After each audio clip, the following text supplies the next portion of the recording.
everyone, and welcome back to my channel. I hope everyone is okay. Today, I wanted to talk about something a little more reflective. Do we still read deeply, like in the age of TikTok?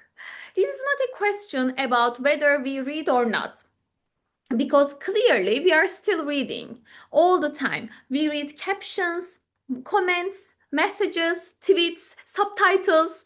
In fact, we are surrounded by text more than ever before. And but the real question is, are we still reading deeply? When I say deep reading, I am referring to a kind of reading that requires time, attention, and patience. It is the kind of reading where you sit with a text, where you reread a sentence, where you pause, reflect, and sometimes even feel uncomfortable. It is slow and it is demanding. In contrast, the kind of reading that dominates digital platforms today is fast, fragmented, and often surface level. Applications like TikTok encourage us to move quickly from one piece of content to another. We scroll, we swipe, we consume, and in doing so, our attention becomes divided.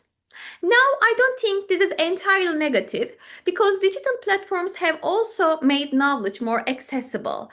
They allow ideas to circulate quickly, and they can introduce people to topics they might never have encountered otherwise. In that sense, they can even lead us toward deeper reading, and but they rarely sustain it. And this is where the tension lies. Because deep reading is not just an academic skill, it is also connected to how we think. When we read deeply, we are not just processing information, we are interpreting, questioning, imagining, and sometimes even transforming our own perspectives. So, what happens when our reading habits become increasingly fast? Do we lose something or do we simply adapt?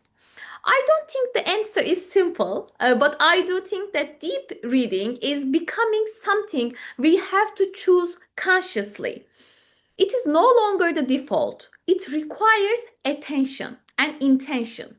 For me, as someone who teaches literature, the question feels especially important because in the classroom, I often see both sides. Students who are incredibly quick at processing information, but who sometimes struggle to stay with a text for a longer period of time. And I don't see this as a failure, I see it as a shift. Maybe the role of education is also changing. Maybe it is not just about giving information anymore, but about creating spaces where slowing down is possible, where thinking deeply is encouraged, where reading is not rushed. So perhaps the question is not do we still read deeply, but rather how can we protect, practice, and value deep reading in a fast moving world? I would really love to hear your thoughts on this. Do you feel like your reading habits have changed over time? And do you still find space for deep reading in your daily life? Thank you so much for watching, and I'll see you in the next episode. Bye!